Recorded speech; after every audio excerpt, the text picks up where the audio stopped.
छोटी बहू। ये कमरा इनका और इनके पति का था और इनके पति के गुजर जाने के बाद इनका हक है और इनके मायके वालों की हैसियत के हिसाब से मैं भी उस कमरे में जा सकती हूँ और आप लोग मुझे जाने से रोक नहीं सकते। चलिए दीदी भाई, कपड़े समेट लेते हैं। अब दोबारा यहाँ आ जाइएगा जब भी आपका मन हो, लेकिन अभी कुछ दिनों के लिए हमारे साथ चलिए। और एक और बात कह देती हूँ आपसे, आपका इस घर में रहने का अधिकार कोई नहीं छीन सकता। अगर आप लोग पहले आते तो बेचारी को ये सब सहना नहीं पड़ता। इतना सताया ऐसे कि हमसे भी देखा नहीं गया। आप तो विभीषण से कम नहीं हो। हमारे चौखट पे खड़े होकर हमारी ही बदनामी कर रहे हो। आप लोगों ने जो किया है तो बदनामी तो होगी, अब उसकी तारीफ तो कर नहीं सकते ना। बहू, तुम अपने मैके जाओ, वहां जाके कुछ दिन रहो। यहाँ टिक नहीं पाओगी। हम पड़ोसी हैं, हम सब जानते हैं, इसलिए कह रहे हैं। क्या कर सकती हूँ मैं? अपनी मर्जी से शादी की थी, मायके के सारे दरवाजे बंद हो चुके थे मेरे लिए, इसीलिए सब सह रही थी। पहले मेरे पति भी मुझसे प्यार करते थे, तो लगा कि उनका प्यार हर जिल्लत भुला देगा। वक्त के साथ साथ जिल्लत कम नहीं हुई, बल्कि मेरे पति का स्वभाव बदल गया। तो क्या करती मैं, क्या करती? अगर बच्चा नहीं हो रहा था तो उसमें मेरी क्या गलती थी? डॉक्टर ने कह दिया था मेरे पति बाप बनने के काबिल नहीं है।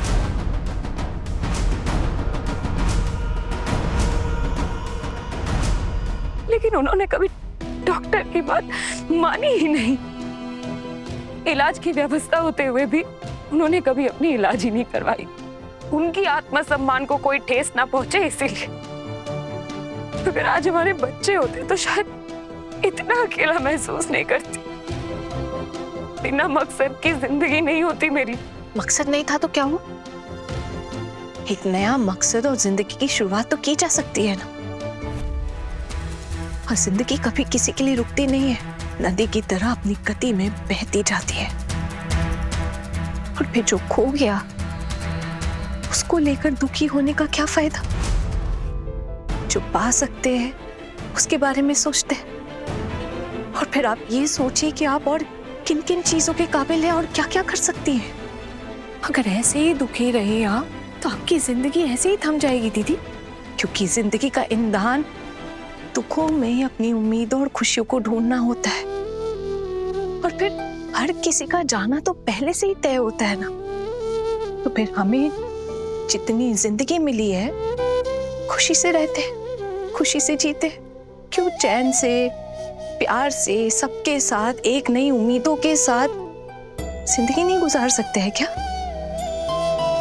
और फिर किसी का आना जाना तो नियति का खेल है ना, उसमें हमारा जोर तो नहीं चलता है। हमारा सिर्फ तब तक जोर होता है जब तक हमारी जिंदगी होती है। इसका मतलब तो यही है ना कि ऊपर वाला भी यही चाहता है कि हर इंसान, हर जीव जिए और दूसरों को भी खुशियों से, शांति से जीने दे, किसी की राहों का कांटा ना बने।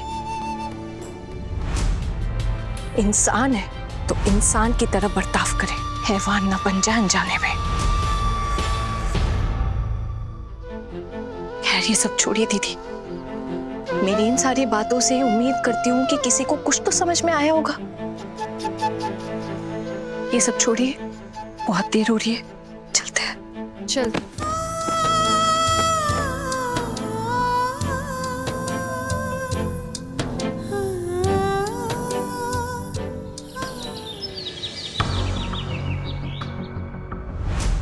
मैं ही बुरी हूँ, छल कपट करना तो मेरा स्वभाव है।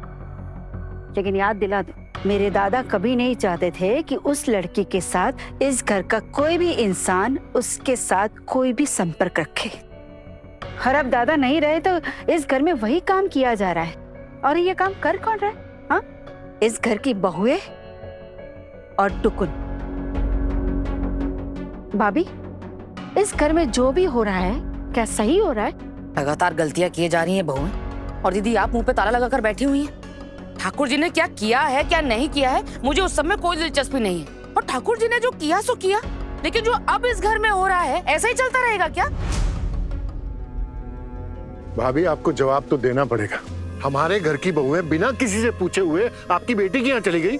क्या दादा की आखिरी इच्छा का कोई मोल नहीं है? देवर जी, क्या मैंने उनको जाने की इजाजत दी या मैंने उनको जाने के लिए कहा था? नहीं ना। अरे आपने इजाजत नहीं दी तो जाने के लिए रोका भी तो नहीं। दोनों बात तो एक ही है ना, बराबर है ना। अब एक बात बताइए, जो इतना बड़ा गुनाह किया है इस घर की बहुओं ने, क्या आप उसको सजा नहीं देंगी? तो क्या सजा दूं उनको? टुकुन अपनी मर्जी से उनको लेकर गया है, तो क्या आप टुकुन को भी घर से बाहर निकाल दूं? यही बात अगर मैंने की होती तो आप ऐसे ही कहती। तू और तेरी माँ आज भी इस घर में खड़े हैं। तेरी माँ ने जो गुनाह किया है, गुनाह तो कहना कम है, जो इतनी घटिया हरकत की है उसके बाद भी तुम लोग यहीं पर हो। इतनी घटिया हरकत करने के बाद भी तेरी माँ अपने मुंह से एक शब्द ना निकाले और कुछ ना बोले तो ज्यादा बेहतर होगा। मैंने तो कुछ भी नहीं किया है ना दीदी, तो मैं तो बोल ही सकती हूँ, और सवाल पूछना भी मेरा हक है। तुम लोगों को जो बोलना है बोल लेना, और मैं किसी को रोकूंगी भी नहीं और ना ही ये पूछूंगी कि क्यों बोल रहे हो, लेकिन उनकी गलती की शिकायत मेरे सामने मत करो। भाभी ये सब कुछ नहीं चल सकता। अरे कोई भी अपनी मन मर्जी करेगा और हमें मानना पड़ेगा, ऐसा नहीं हो सकता। अब उनकी मनमानी बिल्कुल नहीं चलेगी। देखिए दीदी भाई से मैं भी प्यार करता था और उन्हें अभी भी मानता हूँ, लेकिन माँ हमें ये बात तो माननी पड़ेगी ना कि इतने सालों तक उन्होंने कोई हमसे कांटेक्ट ही नहीं रखा। आप बताइए कि उनके पति गुजरने की जो न्यूज़ थी वो हमें उनके पड़ोसियों से मिली। दीदी ने थोड़ी बताई, वो तो बता सकती थी। और वैसे भी मुझे लगता है कि भाभीयों को, हाना को वहाँ जाने की कोई ज़रूरत ही नहीं थी, और टुकुन दादा को भी उनको वहाँ लेकर जाने की ज़रूरत नहीं थी। ये तो टुकुन ही बता पाएगा, आने के बाद पूछ लेना उससे। जी अच्छा सुनिए माँ,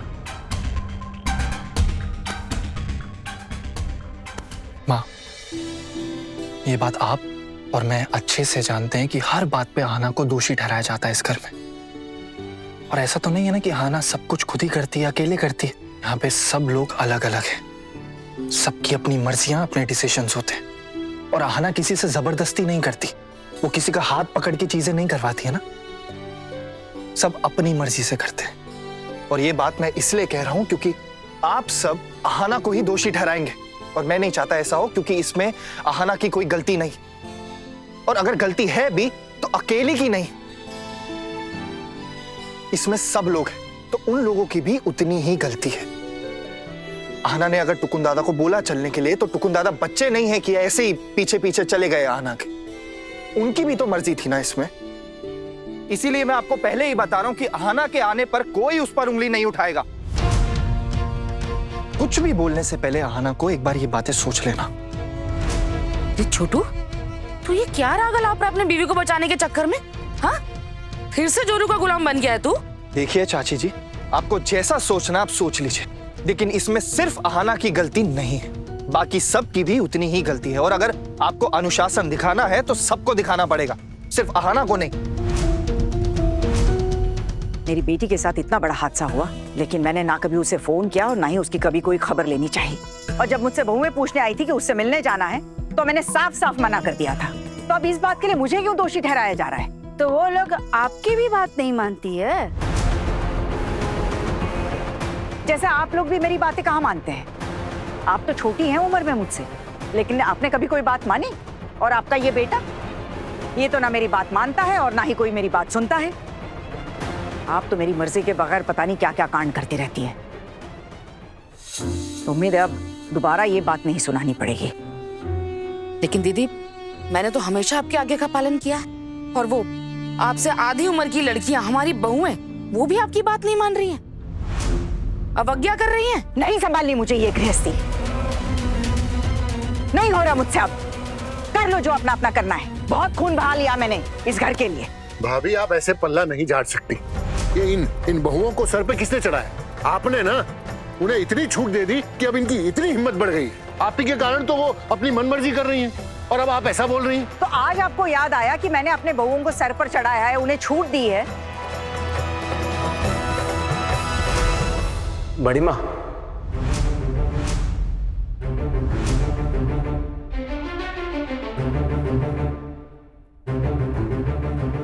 वाह, आ गए तुम लोग।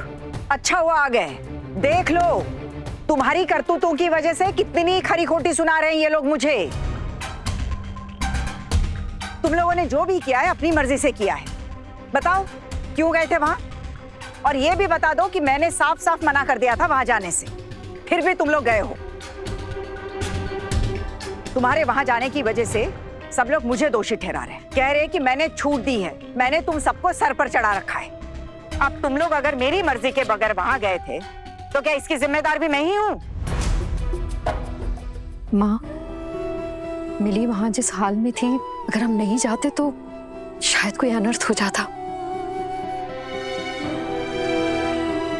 हम मिली को हमेशा के लिए खो देते माँ। खो देते, एक अनर्थ हो जाता। ये सब क्या बोल रही हो आप? कहाँ है मिली? हमारे साथ।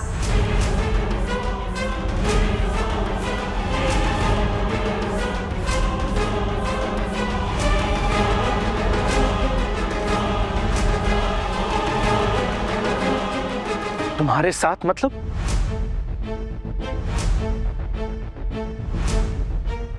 दादा ने जिस काम के लिए मना किया गया था वही अब काम किया जा रहा है इस घर में। वापस उस लड़की को उठाकर इस घर में ले आए हो। यह सब करने की मंजूरी किसने दी थी तुम लोगों को? पिशी माँ, हर लड़की को अपने मायके आने का हक है। इसके लिए उसको किसी की मंजूरी या परमिशन की जरूरत नहीं है। और फिर ये दीदी भाई का अपना घर है, उनका पूरा अधिकार है इस घर पे। और उनके पिताजी ने तो उनको इस घर से बेदखल नहीं किया था ना कानूनी तौर पर। इतने दिनों तक वो इसलिए नहीं आ रही थी क्योंकि उनकी अपनी मर्जी थी, पर इसका ये मतलब नहीं है कि वो नहीं आ सकती।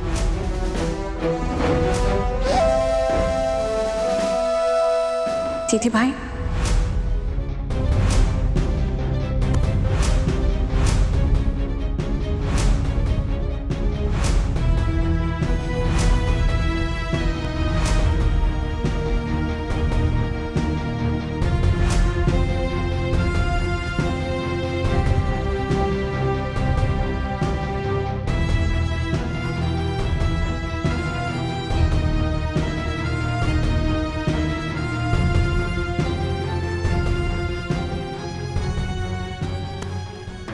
चलिए।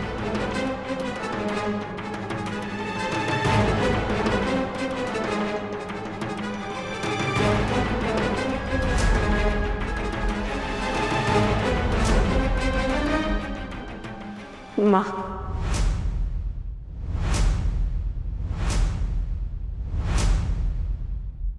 अपना ससुराल छोड़कर यहाँ क्यों आई है?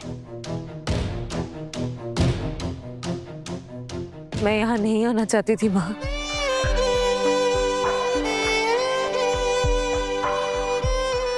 माँ, क्या इस वक्त ये सब बातें करना जरूरी है? आपकी अपनी खुद की सगी बेटी, आप सफेद साड़ी पहने खड़ी, इतने बड़े हादसे का बोझ अपने सर पर उठाए। क्या आप अब भी अपनी बेटी से ऐसी ही बातें करेंगी? हमारी सासू माँ तो ऐसी बिल्कुल भी नहीं है ना। कोई और अगर ऐसी बात करे तो हमें कोई फर्क नहीं पड़ता, लेकिन आप तो अलग है ना माँ। और आज अभी ये सब बोलकर हमारी सोच को बदलने मत दीजिएगा माँ। माँ, एक बार मिली की तरफ देखिए, क्या हालत है बेचारी की। क्या हुआ? उतर गया प्यार का बुखार?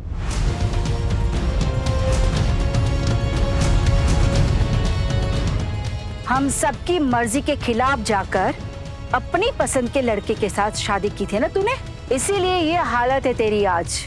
क्यों, शौक पूरा हो गया तेरा? पिशी माँ, इनको कुछ भी कहने के लिए ना इनकी माँ है यहाँ, और इनके भाई और भाभी भी, सगे भाई और भाभी। हाँ, आप भी सगी बुआ है, लेकिन जो बुआ मुसीबत के वक्त इतना उल्टा सीधा कहे उसे मैं सगा नहीं मानती। क्यों? तुम्हें हमारे घर के आपसी मामले में हर बार टांग क्यों उड़ानी है? हाँ, क्यों भड़का रही हो सबको? अरे किस हैसियत से इतना बोल रही हो तुम? बोल दो दादा।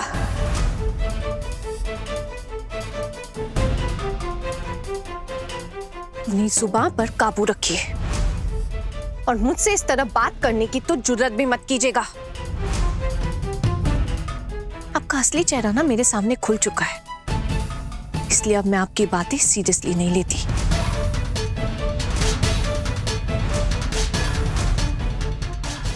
छोटी बहू, अभी बड़ी बड़ी बातें करना बंद करो।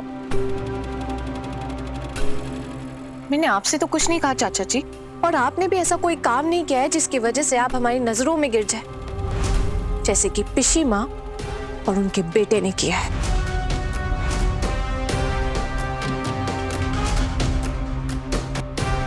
फिर ये तो आपकी भतीजी है ना, आपका खून का रिश्ता है इनके साथ।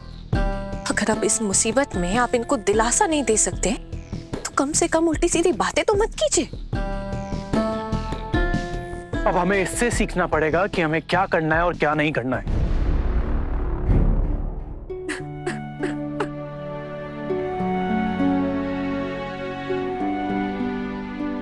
इसीलिए मैं यहाँ नहीं आना चाहती थी। आप लोग मुझे यहाँ जबरदस्ती क्यों लेकर आए?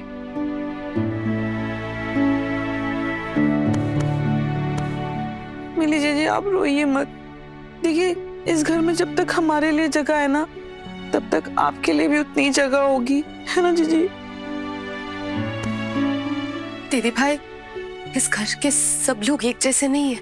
अपने टुकुन दादा को ही देख लीजिए, आप मुसीबत में हैं, ये सुनकर कैसे दौड़ के आपके पास चले गए।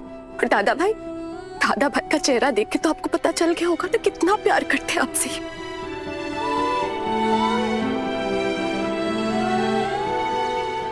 और मुझे तो लगता है अर्जुन भैया भी। दीदी भाई यहाँ रहेंगे या नहीं, इसका फैसला सिर्फ और सिर्फ मेरी माँ करेंगे। आप इसमें मुझे मत घसीटिए प्लीज। छोटू, अभी आप बड़े हो गए, समझदार हो गए। ये आपकी अपनी बहन है, आज मुसीबत में है। इसके ससुराल वाले इसे वहां रहने नहीं दे रहे, तो क्या करेंगे? जबरदस्ती वहां रहे, क्या होगा उससे? चैन मिल जाएगा, इसे शांति मिल जाएगी। अगर आज इस दुख की घड़ी में हमने इसे अपने आप से दूर किया, ये बात सही नहीं। क्या करेगी ये? कहाँ जाएगी ये बेचारी? हम मानते हैं कि इनसे गलती हुई है, इन्होंने घर वालों के खिलाफ जाके शादी की थी, लेकिन क्या इस गलती की सजा इन्हें जिंदगी भर भुगतनी पड़ेगी? इसे यहाँ रहना है तो रहे।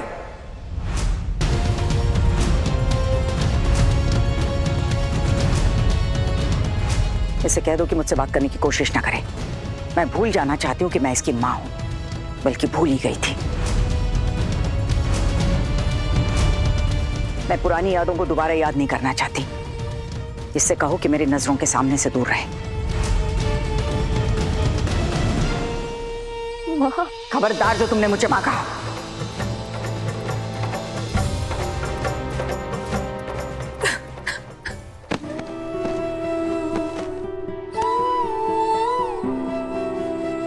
दीदी भाई, जब आपकी अपनी माँ आपको माँ पुकारने से मना कर रही है, तो फिर आप इन्हें माँ कहकर क्यों पुकार रही हैं? आपका अपना कोई आत्मसम्मान नहीं है क्या?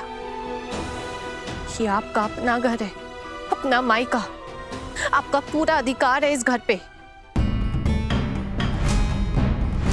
जैसे आपके भाइयों का, ऋषि मुनि का, उनके बेटे का हक है, वैसे ही आपका भी हक है। दिल छोटा मत कीजिए। जो बर्ताव किया जा रहा है ना अभी आपके साथ, बस उसे नजरअंदाज कीजिए।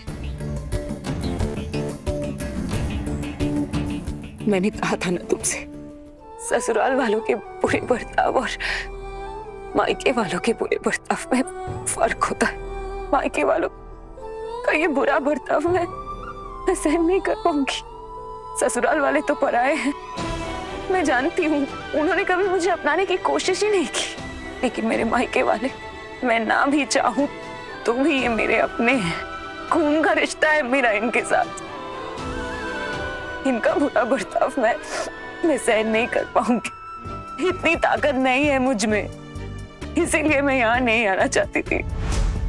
तुम्हें जबरदस्ती यहाँ पर कौन लाया मिली? हम लेकर आए क्योंकि हमारा खून अब तक ठंडा नहीं हुआ है। हमारा ईमान और अंदर का इंसान अब भी जिंदा है।